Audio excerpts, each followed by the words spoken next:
Welcome to your Tuesday afternoon, everyone. I'm meteorologist Andrew Humphrey. Our show begins, and a flood watch now begins for Detroit and all of southeast Michigan. Several inches of rain are going to fall in the next 48 hours. I'll break it all down for you in minutes. All right, Andrew. Also, some good news for hundreds of people in Flat Rock, but many others still in limbo. The latest on the gasoline leak there. Paula. COVID numbers are going up in schools. The week of September 13th through the 17th had 48 positive and 353 quarantines. If you're a teacher in many districts, your sick time is judged by whether or not you are vaccinated. Live from downtown Detroit, home of WDIV and Click on Detroit, Local 4 News First at 4 starts now. Hi, everybody. I'm Jason Coulthorpe in for Karen today. First at 4, a flood watch has just gone into effect with a few inches of rain possible over the next few days. Stop me if you've heard this one before. And of course, we want to look at the timing and who's most at risk here. Let's get back over to Andrew, who's watching all of this. Hi, Andrew. Hey there, Jason. And you're right. Basically, all of southeast Michigan is at risk. That's why all of southeast Michigan is under a flood watch. From the Thumb all the way down to the Ohio border. Also includes Jackson County, Hillsdale County. I know you pick up our signal. Thank you very much for watching. So far, the heavy rain has not struck yet, at least not over all of southeast Michigan. You have these pockets here of some of these heavier showers. You can see that back here toward Livingston County, just south of Howell. Get ready for a heavy downpour, Howell, within the next 5 minutes, by the way. This is going to travel across 96. But imagine this area of red spread out across most of southeast Michigan. That is exactly what we can expect with 2 rounds of heavy rain. 76 right now, a little sunshine breaking out currently. But we have some soggy days ahead, starting with this evening and tonight. This evening up until about sunset, scattered showers, maybe some lightning, a couple of thunderstorms here and there. But quickly, after 9 p.m., round 1 of the heavy rain moves in, 1 to 2 inches. Another 1 to 2 inches possible Wednesday evening. I'll break all this down for you, my complete weather forecast, town by town, and also the 7-day forecast in minutes. And another bad case of deja vu. The Great Lakes Water Authority is warning us about a potential power-related issue at a pump station on Detroit's east side. The authority says it could impact the number of pumps it can use in the area. It's advising people in flood-prone areas to get any valuables out of your basements. Do that now. New at 5, we'll talk with the GLWA about its plans for the next few days and why it's so hard to troubleshoot before the rain arrives. By the way, if you don't have the Local Forecasters app, this is another perfect time to get that on your phone. It puts interactive radar and weather alerts in the palm of your hand, and it is free. There is some good news for people in Flat Rock forced to evacuate their homes because of the gas leak at the Ford plant. The Wayne County Health Department says testing shows that Zone 2 is clear from any impact from the gas leak. That means people living in the 635 homes in Zone 2 can go back home finally. The all clear comes after testing and analyzing air quality in sewers of 12 homes across Flat Rock. I'm traveling back and forth, but it's a little bit stressful for me. You know, it's kind of leery, but if they're saying it, I'm hoping they're being honest with us. People who live in Zone 1 are still being encouraged to follow evacuation orders. Priya Mann has been talking to the people affected, and we'll have a live update on all of this tonight at 5. There's a leadership change at Stellantis. Mike Manley is stepping down as the head of the Americas for the automaker. He's moving over to AutoNation to become the CEO of the nation's largest automotive retailer, which is based in Florida. Starting November 1st, Mark Stewart and Antonio Filosa will be responsible for the North and Latin American regions, reporting directly to Stellantis CEO Carlos Tavares. Mother Nature cooperating for the most part at Motor Bella in Pontiac. Today, again, is for the media, with the general public able to go starting tomorrow. One of the featured attractions at the M1 Concourse is the racetrack itself. At the General Motors stand, they hosted NASCAR driver Austin Dillon, and he says what you're seeing on the Pontiac racetrack could show up in dealer showrooms. So these cars that you're going to see on the racetrack during the Cup weekend will be more like what you can buy at your dealership at Chevrolet.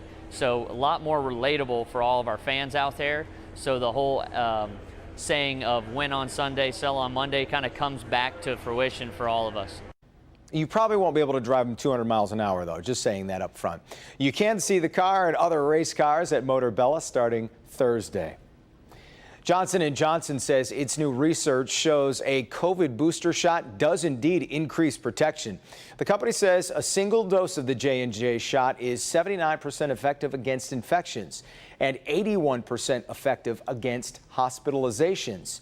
J&J also says the new research shows a booster shot at 6 months or longer increased protection by 12-fold. The research has not yet been peer-reviewed and will be sent to U.S. regulators. In other COVID news, the U.S.-Canadian border will now remain closed to non-essential ground travel until at least October 21st. And tomorrow, Michigan could report its 1 millionth new case of COVID. We'll have those numbers for you tomorrow, first at 4. School COVID cases are on the rise, which is forcing a line in the sand for many teachers who choose not to get vaccinated, particularly in school districts that don't require face masks. Paula Tutman dives into the complicated math of choosing which teachers get free quarantine days and which teachers do not. Hi, Paula. Yeah, hi, Jason. Hi, everyone. So I want you to keep in mind that if a class is quarantined, it is possible that class can continue with that teacher remotely. What we're talking about are those cases when there is a COVID-related illness or, in fact, a disruption in work. A teacher is not able to work because of a COVID-related illness that happened at school or some sort of COVID-related issue. That's where that line in the sand is actually drawn. Less than a month into the start of school and COVID numbers are going up precipitously. This week, we had 6 positive cases and 43 quarantines.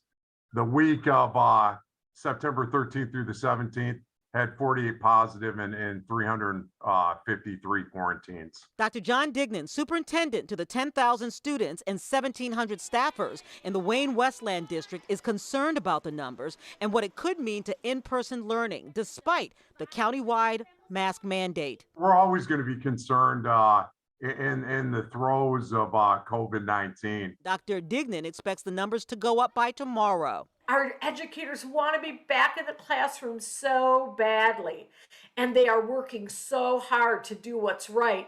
That's why we're asking our communities to step up and do right by them. Battle lines are now being drawn by how teachers are granted COVID-related sick or quarantine days that take them offline for teaching. In the Macomb Intermediate School District, the agreement is across the board. If you are exposed to COVID during your teaching duties and you are taken out of commission for COVID-related reasons, no problem, provided you are vaccinated.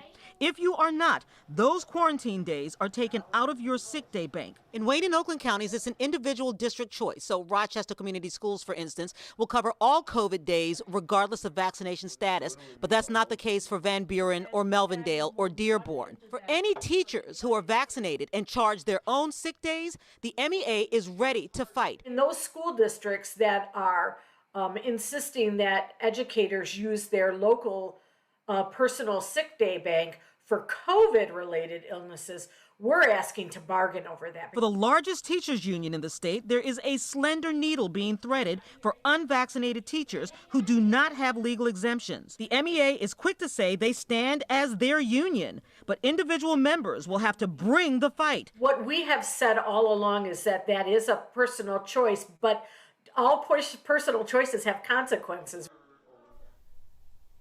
Yeah, so again, the MEA president says they are the union for all of the teachers, but they also stress the reality is these unvaccinated teachers put an additional stressor on an already strained school system. Jason? Boy, it's just when you think you know where all of this is leading, it's just another wrinkle to this whole thing. All right. Paula, thanks. We're also keeping an eye on the investigation swirling around the Gabriel Peteito case. So far, the FBI has not confirmed that the body found in a Wyoming park is Peteito's. Back in Florida, investigators returned to a nature preserve to look for her fiance, Brian Laundrie. His family says he told them he was going hiking a week ago, and they haven't seen him since. Authorities say his parents were questioned for hours yesterday. President Joe Biden addressed several key issues before the United Nations today, from COVID to Afghanistan. The president is also looking to boost his standing in the world along with America's. Kimberly is in the newsroom with this and has some of the highlights from the president's address. Kim? Hi, Jason. Good afternoon to you. President Biden took the world stage just weeks after a messy messy U.S. withdrawal from Afghanistan. Today, he focused on how the entire world can support the people of Afghanistan in the future based on a new resolution from the UN Security Council. Laying out the expectations to which we'll hold the Taliban when it comes to respecting universal human rights. We all must advocate for women, the rights of women and girls to use their full talents. President made worldwide cooperation a recurring theme, whether he was talking about climate change or COVID-19. He also made it clear the U.S. is ready to use its military might, but believes it should be a last resort. Today, many of our greatest concerns cannot be solved or even addressed through the force of arms. Bombs and bullets cannot defend against COVID-19 or its future variants. To fight this pandemic, we need a collective act of science and political will. President Biden has a lot on his plate when it comes to foreign policy and diplomacy. We'll have more from the United Nations when you join us for Local 4 News at 5. For now, though, Jason, we'll send it back to you. Yeah, we'll see you then. All right, Sure. Kim. Still ahead, Apple rolls out new features involving privacy and your health. Plus, there's a new upgrade that benefits Android and Windows users as well.